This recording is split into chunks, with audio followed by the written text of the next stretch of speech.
నమస్తే, welcome to our channel. నేను మీ ప్రియాంకారావు.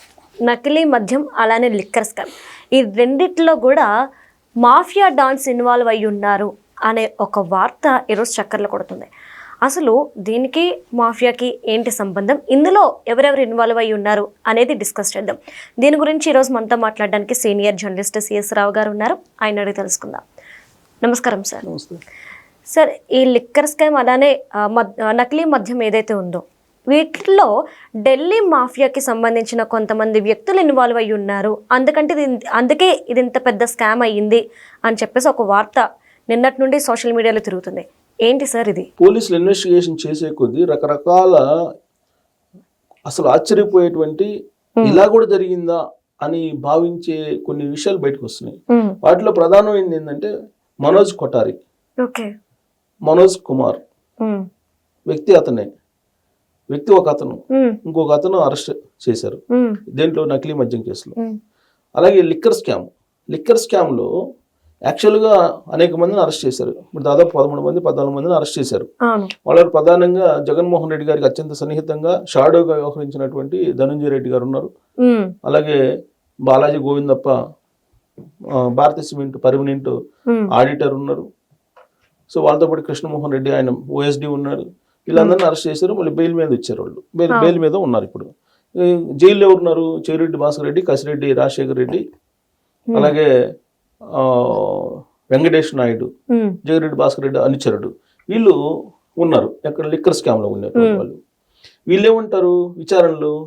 రాజకేష్ రెడ్డి ఏమంటాడు, నాకేం సంబంధం, నేను జగన్మోహన్ రెడ్డి గారి ప్రభుత్వంలో నేను ఐటీ సలహాదారుగా ఉన్నాను, నాకేం సంబంధం లిక్కర్ స్కామ్ తోటి అని చెప్పి నన్ను ఈ స్కామ్ నుంచి నాకు సంబంధం లేదు కాబట్టి నాకు బెయిల్ ఇవ్వండి అని చెప్పి కోర్టులో కేసు వేసాడు, పిటిషన్ వేసాడు.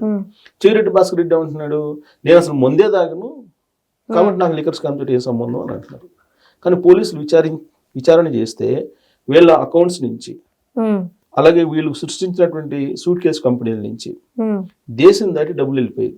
కేవలం దేశంలోనే కాదు, దేశం దాటి వెళ్ళిపోయాయి డబ్బులు. దాని మీద ఈడీ ఎంక్వైరీ కూడా జరుగుతుంది. ఈడీ ఎంక్వైరీలో బయటపడినటువంటి అంశం ఏంటి? ఈడీ ఎంక్వైరీ చేసింది, అలాగే సిట్ కూడా ఎంక్వైరీ చేస్తుంది. సో సిట్ పోలీసులు ఆల్రెడీ ముంబై వెళ్ళారు.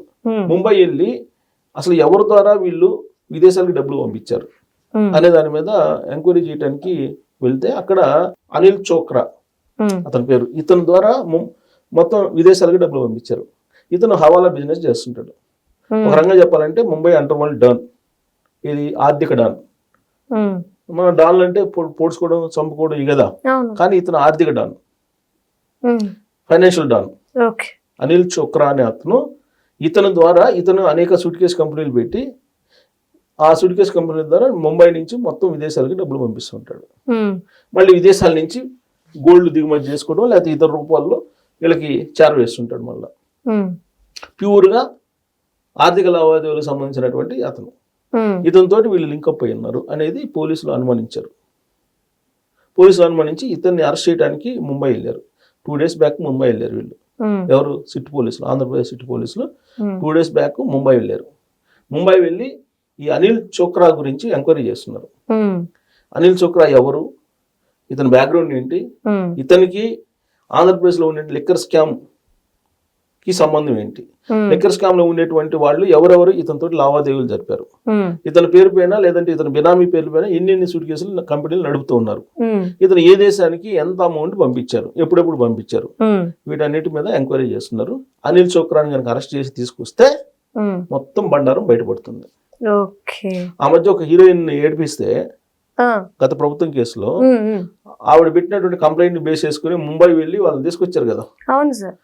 సో సేమ్ మళ్ళీ ముంబై లింక్ ఇది కూడా. లిక్కర్ స్కామ్ కు సంబంధించి మొత్తం ముంబై లింక్ తగిలింది. ముంబై, దుబాయ్, ఆస్ట్రేలియా,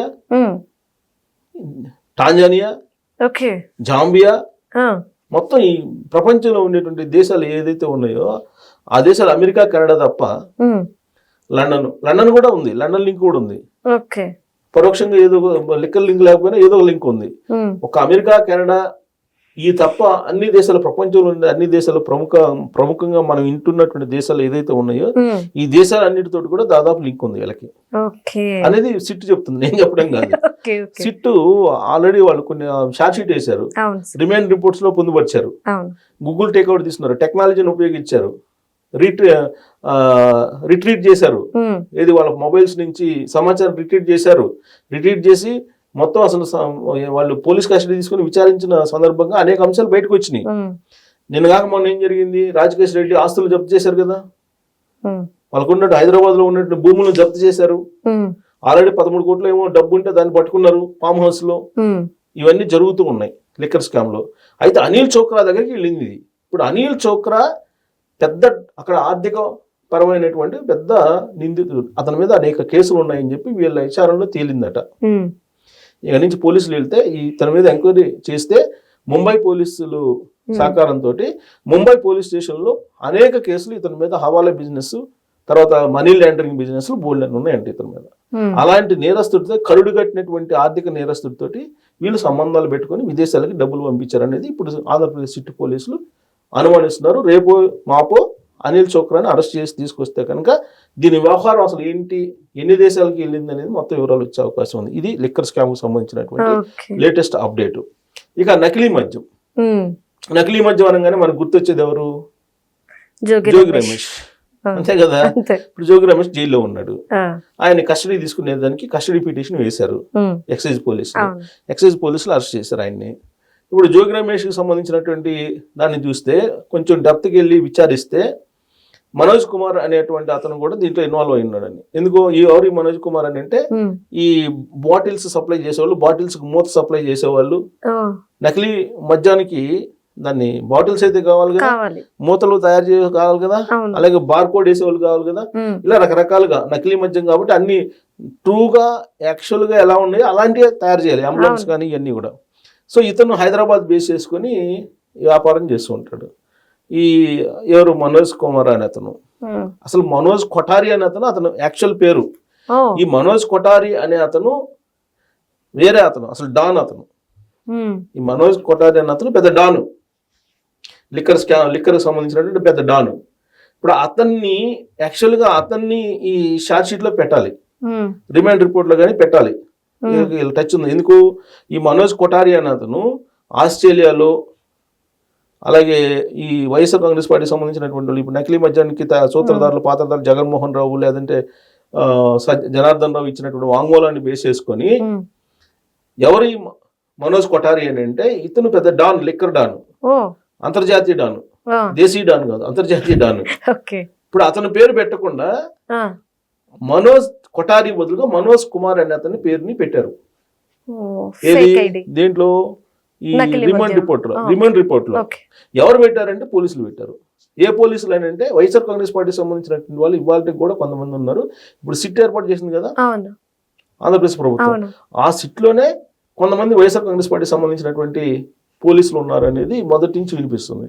విచిత్రమైన పరిణామం ఏంటంటే జోగి రమేష్ ని అరెస్ట్ చేసే ముందుగా ఎక్సైజ్ పోలీసులు అలాగే సిట్టు అక్కడ ఉన్నటువంటి ఇబ్రహీంపట్నం అనుకుంటా వాళ్ళ పోలీసులకు సంబంధించి ఆ పోలీస్ స్టేషన్, ఇప్పుడు జోగి రమేష్ ఎక్కడైతే ఉంటాడో ఆ పరిధిలో ఉండే పోలీసుల స్టేషన్కి సమాచారం వెళ్లకుండా వాళ్ళ ఫోన్లని ముందు తీసుకున్నారంట.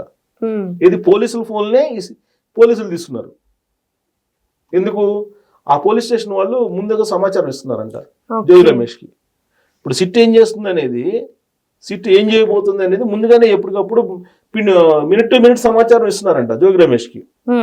అందుకని ఆ పోలీస్ స్టేషన్ లో ఉండే పోలీసులు మొబైల్స్ అన్ని హ్యాండ్ ఓవర్ చేసుకుని అప్పుడు అరెస్ట్ చేశారంట. అంటే పోలీస్ వ్యవస్థలో ఏ విధంగా జగన్మోహన్ రెడ్డి గారి మనుషులు వేళ్ళు అనుకొని పోయినారు, ఏ విధంగా ఉన్నారు అనే దానికి ఇది ఒక నిదర్శనం. ఇవాళ పేపర్లో వచ్చింది, ఇదేదో నేను చూసింది కాదు, వాళ్ళ పేపర్లో వచ్చిన న్యూస్ నేను చెప్తున్నాను. ఒక పోలీసులు ఒక నిందితుని అరెస్ట్ చేయాలంటే పోలీసు ఆ స్టేషన్ ఆయన ఉన్నటువంటి పోలీస్ స్టేషన్ పరిధిలో ఉన్న పోలీసులను మొబైల్స్ని హ్యాండ్ ఓవర్ చేసుకునే పరిస్థితి వచ్చిందంటే సిచ్యువేషన్ ఎంత భయంకరంగా అక్కడ ఉందో అర్థం చేసుకోవచ్చు. సో ఇప్పుడు మనోజ్ కుమార్ అనే అతన్ని ప్రవేశపెట్టారు ఎక్కడో ఉండేటువంటి మనోజ్ కొఠారి అనే అతను అంతర్జాతీయంగా ఉండేటువంటి లిక్కర్ డాన్, అతని పేరు మెన్షన్ చేయాలి, అతన్ని ప్రవేశపెట్టాలి. అతని బదులు ఇంకొక అతన్ని ఇప్పుడు మనోజ్ కుమార్ అనే అతన్ని పెట్టారు. మనోజ్ కొఠారి బదులు మనోజ్ కుమార్ అని చెప్పేసి, అంటే మనోజ్ కొఠారి అతనే మనోజ్ కుమార్ అనే అతన్ని ప్రవేశపెట్టారు. అంటే సపోజ్ నువ్వు నేరం చేసావు, నీ బదులు ఇంకొకరిని ప్రవేశపెట్టారు నీ పేరు మీద, అప్పుడు నేను తప్పించుకోవచ్చు. అంతే కదా. ఎవరికి మనోజ్ కొఠారి ఎలా ఉంటాడో తెలియదు, పోలీసులకు తప్ప తెలీదు. ఆ పేరు ఇతనే మనోజ్ కుమార్, ఇతనే మనోజ్ కొఠారి అని చెప్పేసి మనోజ్ కుమార్ అనే అతన్ని తీసుకొచ్చారు. ఎవరైనా నమ్మేస్తారు. నమ్మి పోలీసులు కేసు పెట్టారు కదా, ఆల్రెడీ ఫైల్ చేశారు. ఫైల్ చేసిన తర్వాత ఇప్పుడు బయటపడింది. ఇప్పుడు కూడా ఎందుకు బయటపడింది? ఆడ సిట్ లో ఉండేటువంటి వాళ్ళు గమనించారు కాబట్టి బయటపడింది. ఒకళ్ళిద్దరు. అదే ఏ విధంగా జరుగుతుంది పోలీస్ డిపార్ట్మెంట్ లో, మీరు ఒక నకిలీ మద్యం కేసులో ఏ విధంగా జరుగుతుందో చూడండి, ఎన్ని మ్యానిపులేషన్ జరుగుతున్నాయో. ఇప్పుడు వాళ్ళేమంటారు, నకిలీ మద్యం మేము అమ్మలేదు, ఇదంతా చంద్రబాబు నాయుడు గారు సృష్టించినటువంటి ఒక బెతాళ కథ. చంద్రబాబు నాయుడు గారు నకిలీ మద్యాన్ని తయారు చేసి లోకేష్ గారు వీళ్ళ ఆధ్వర్యంలో బెల్ట్ షాపుల ద్వారా వాళ్ళే అమ్మేస్తున్నారని చెప్పి జోగి రమేష్ ఆరోపిస్తాడు. మరి విచారణలో ఇవన్నీ ఏంటి, ఎందుకు చేసినట్టు? మరి 2022లో ఎవరు గవర్నమెంట్ ఉంది? ఆ రోజు నుంచి నకిలీ మద్యం తయారు చేస్తూ ఆంధ్రప్రదేశ్లో ఎంతమంది నకిలీ మద్యం చనిపోయారు, ఎంతమంది కిడ్నీలు లివర్లు పాడైపోయాయి అనేది లిస్ట్ ఉంది కదా. దీని అందరికి కారణం ఎవరు? సో కాబట్టి ఆయన అరెస్ట్ చేశారు. ఎవరిని? జోగి రమేష్ని. ఇప్పుడు అసలు ఈ కేసు ఇంకా డెప్త్కి వెళ్తే అసలు ఎన్ని అవకతవకలు బయటపడతాయో. ఇప్పుడు వాళ్ళ అబ్బాయి ఆయన్ని ఎక్సైజ్ పోలీసులు తీసుకెళ్తూ రిమాండ్కి పంపించేటప్పుడు, జైలుకి పంపించేటప్పుడు జనరల్గా చెక్ చేపిస్తారు మెడికల్ టెస్టులు చేయించడానికి వెళ్తేనే వాళ్ళ అబ్బాయి అక్కడ అడవుడు చేసి అక్కడ ఆసుపత్రుల అద్దాలు వాళ్ళు కూడా గందరగోళం చేశారు. దాంతో వాళ్ళ మీద కూడా కేసు పెట్టారు. వాళ్ళని ఇంకా అరెస్ట్ చేయాలి, వాళ్ళు అజ్ఞాతంలో ఉన్నారని చెప్పి అంటున్నారు. సో కాబట్టి నకిలీ మద్యం కేసు అలాగే లిక్కర్ కేసు, ఈ రెండింటిలో డాన్స్ బయటకు వస్తున్నారు. ఎవరు? నేషనల్ డాన్స్, ఇంటర్నేషనల్ డాన్స్ బయటకు వస్తున్నారు. ముందు వాళ్ళు రావాలి, వాళ్ళ బదులు వేరే వాళ్ళని ప్రవేశపెడుతున్నారు ఇప్పుడు కొంతమంది. ఇది విచిత్రమైన పరిణామం. Okay, right. Thank you so much sir. Thank you.